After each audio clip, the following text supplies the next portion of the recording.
Now, what would you ask Scottie Pippen? His name has been in the news lately, hasn't it? Yeah. I probably would ask Scottie. He is perhaps the second half of one of the most famous duos in our game ever, right?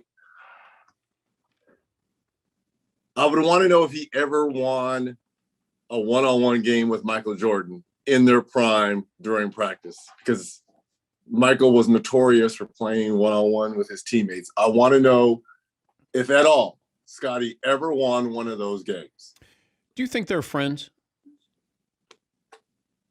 Define friends. Off the court? I think they are. Look, they shared too much bub not to be friends. I do. I think they're friends. I think, look, The Last Dance, in my opinion, didn't portray Scottie in the way as a competitor going against Scottie as I felt against him. It was Michael's doc. It was from his point of view. Yeah, but Mike was rough on him. He didn't have. He didn't have to talk about the dumbest contract ever signed, and I don't know. But hold on. Let me ask you a question. Right. When you were watching that doc, did you say that to yourself? That was the dumbest contract ever signed? Did you say it? I said it. Everyone said it. So when Michael says it, he's wrong. Does it need to be said how many years later? If everybody knew it, then why does it need to be said again? Well, Michael loves taking jabs. That's true. And I think they're friends because, again, they've shared so many unbelievable moments together. And I do agree with Scottie. There would be no six without Scottie. I do agree with that. But I think where it kind of gets inflated from Scottie's point of view is Michael was definitely the alpha. He's got to understand that. And I think that kind of gets blurred in the lines a little bit with Pip. But I don't understand this, Reg, because he's saying that when Phil Jackson picked Tony Kukoc to take the last shot in the playoffs against the Knicks 1994, he said, go back and look at it, and you can see it. It was my team. Why are you telling me to take the ball out game-tying shot? He says, read between the fine lines. Then he goes on to say that it was a racial move to give Tony Kukoc a rise. So no further explanation of that. No. See, I don't agree with that. No. There's plenty of times I've been a decoy on the Pacers team. There's just times when that has to be the case because everyone assumes and knows the ball is going to go to you. And sometimes you have to be a decoy. The whole racial point, no, absolutely not. I don't roll with. But Kukoc, you only had 1.8 seconds, whatever. Kukoc would have been a better deep shooter than Scottie Pippen. And he made the shot, right? Yes. Okay. Well, I guess Phil was right. But I'm also trying to understand, Scottie, it's like, it's not a midlife crisis because I don't know Scottie Pippen, but it feels like that with the reaction to the documentary. He says what he says about the last shot. He says what he says about Durant, and Durant's not LeBron. And I'm okay with his thoughts on Kevin Durant. I don't agree, but all right, that's his opinion. If he thinks Kevin Durant's not a great team player and LeBron would have made the Nets better, okay, that's his opinion. That seemed to make a lot of headlines just because he was critical of anytime you include LeBron in a conversation and then Kevin Durant fires back, then you got yourself, It's a fire. Yeah. Anytime you're gonna throw out MJ, LeBron, KD, and put yourself in the mix. I mean, you're talking about heavy hitters in our game. Well, is Kevin Durant a floor? Is he a good team player? Like Durant? Yeah, with what you saw in this series. Absolutely. Would LeBron have made his teammates better in the same situation? Because that's what Scottie's arguing. I personally just thought Kevin Durant was fatigued. That to me, that had nothing to do with involving your teammates and being selfish. And I just thought KD was fatigued at that moment of the game of playing every single minute of that game. Yeah, I kept thinking, okay, using Scotty's logic, then LeBron is going to make Joe Harris make those shots now. James Harden's now going to make some shots. Like, those guys let Durant down.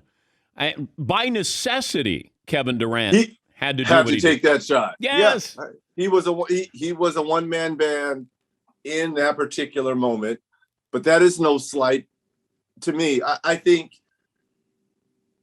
the reason why Steve Nash didn't call a timeout, there's no way that Milwaukee was going to be able to set their defense, and I'm going to roll the dice. Kevin Durant's been fantastic for us the last 3 ball games. I'm going to roll with my home run hitter, and he came up short. That's no slight to saying LeBron would have been better in that moment. We've seen the history of Kevin Durant make big-time shots throughout his career. He was half an inch from sending Milwaukee home anyways. So I disagree on Scottie on that end. I don't think it's a midlife crisis. I think he just wants people to remember he was the second part of a duo, one of the greatest duos this game has ever seen. And basketball and historians like yourself, like myself, we know. I think it's the generation that's the younger generation really doesn't know who Scottie Pippen is. And the last doc didn't help in terms of how they feel about him. Reg on the call with Marv for the Bucks and the Hawks on TNT. Watching Chris Middleton, it feels like he's the closer for this team. He's not the star, but when Chris Middleton plays well, the Milwaukee Bucks win. Does he know his role on this team? Yes, and you are 100% correct. And I think I said that on the air last night. You have to have the ball in his hands 3 minutes or less when the game is close, because Giannis doesn't make free throws and they're going to intentionally foul him. And he doesn't have an offensive game where he can create his own shot. I almost would say Drew Holiday is second in terms of command of having the ball in their hands. Both of those guys can make plays. Giannis is the best player. He's the most talented on that team. He is like, through 3.5 quarters, he's going to set this team up and put them in the right position to win. But when it's closing time, you put the ball in Chris Middleton's hands and let him finish. And case in point was last night. He had struggled in games 1 and 2, 15 points apiece, 30 points in 2 games, and he erupts for 20 in the 4th. That's just how he is. That's how he's built. Feels like he can win a game for you, but he can lose a game for you. He can shoot you out sometimes, yeah. But I'd rather a player be over-aggressive than under-aggressive. And he kind of shot him out of game 1. He kept shooting and 6 for 23, and I think he wasn't deferring as much as he should have in game 1, and it hurt him. But we also saw the flip side in game 3 for Middleton. It's amazing that the Hawks are this far, because that lineup is banged up. Now you got Trae Young banged up. It's a credit to Nate McMillan and that team. But I look at that lineup and that bench, and I go, I wonder what they'll be like at full strength next season. Well, you get DeAndre Hunter back. I give Bojan Bogdanovic a lot of credit. Playing on one leg. He looked a little bit better early on in game 3 last night, in game 4, but it just wasn't quite the same effectiveness that we saw early on in these playoffs, and certainly towards the end of the regular season, to take some pressure off Trae. Then when Trae tweaks his ankle, he came back. He wasn't absolute. You just don't know where the scoring is going to come from. It's been by committee for them to get to this point. But with all those guys banged up, this is a tall order for them to. Now, again, Trae could be fine. He could be at 80, 85% and still put on a great performance. But with Holiday dogging him, picking him up full, being very physical with him, if he can't get around him, and then sometimes when they switch off Giannis on him, with that size and length, and then they're funneling him to Brook Lopez, it's a tall order. I agree with you. I give Nate and his staff a lot of credit, but maybe the end is near here. I'm not saying Atlanta cannot come back, but if Trey is not at close to 100% and making some of those crazy shots that we saw before the injury last night, it's going to be very difficult for Atlanta. You got Clippers Suns coming up tonight, but I can't help but think every time I see a cutaway of Kawhi Leonard, what's his future in playing with this knee that feels like this is going to be there the rest of his career? And does he want to be here? You know, I don't know. He's a mystery here. He's up in the suite, not even down on the floor. I don't know. What do you gather out of this situation? He's a hard dude to figure out, right? Yeah. I don't think anyone knows but Kawhi. I'm sure his teammates know his intentions. And I'm not saying Kawhi's a bad guy. I love Kawhi, from the same hometown. I love his demeanor. I love his game. But look, a knee issue is serious. The fact that we're not getting any updates on it tells me more than, I need to know, because I don't think he's coming back in the series, even if it goes 7 or if they get, to the NBA finals. But it's a little weird that instead of being up in the suite, he would be on the floor, because as a teammate, I could get more information from a 2-time finals MVP in real time, as opposed to him just coming down at halftime, saying, hey, do this, do that, or I see this. I would much rather have my MVP, on the bench, giving Paul George, giving Patrick Beverly, giving Terrence Mann, who's played unbelievable. I mean, Mann could really use a lot of this information from Kawhi, but it is what it is. I mean, it doesn't diminish how great of a player he is. Yeah, but I don't know if I want to invest, like the Clippers are invested in him, but do I want to have a guy who is, he's high maintenance. Like you really have to gear for him for the regular season, everything about it. I don't know. As they move on, do you move on with Kawhi Leonard? Well, if I'm a franchise, I'm moving on with Kawhi. Yeah, okay. I mean, he's when healthy and whole. Yeah, but I don't know if he will be. But you saw in that Dallas series alone, in the fourth quarter. Oh, I know. I love it. I just don't know how consistent that is, Reg. I don't know as they move forward. That knee's not getting any better.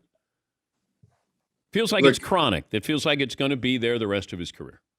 What you want to do is manage Kawhi until you get to the playoffs.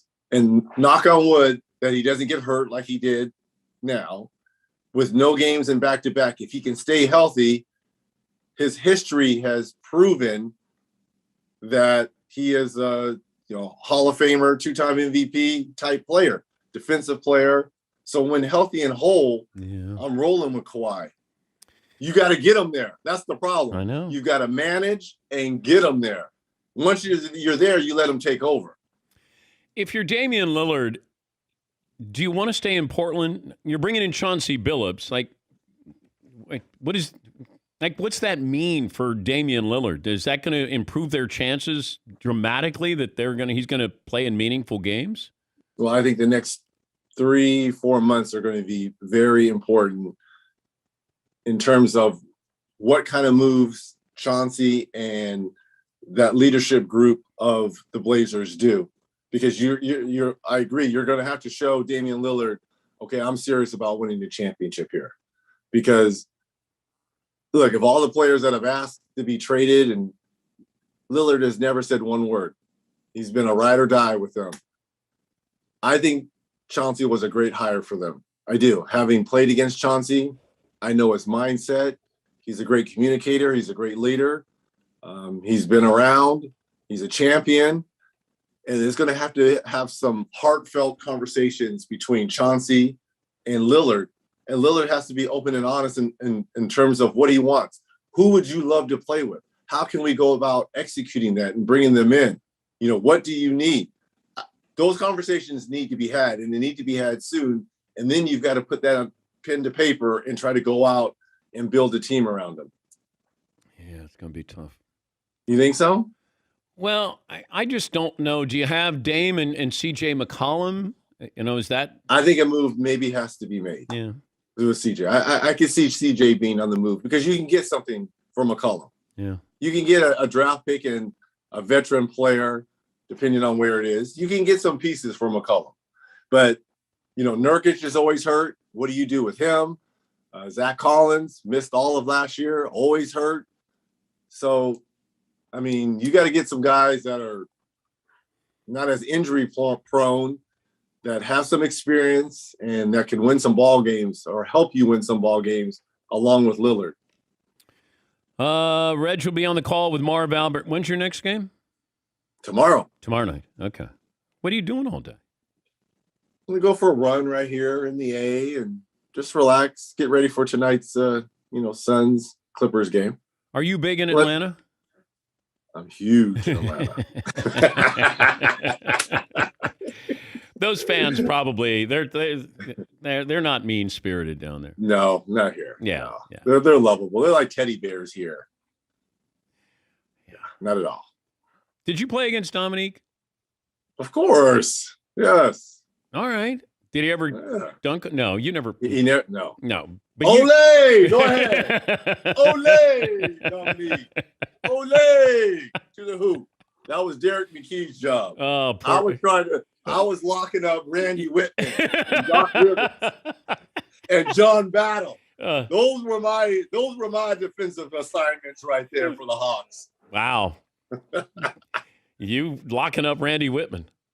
Hey, that was one guy. Look, I know I was faster than Randy Whitman. Baseline jumper, Randy Whitman. That's about it. That's all you had to worry about. Curl, baseline jumper. Curl, baseline jumper. All right, Reg. Good to talk to you, buddy.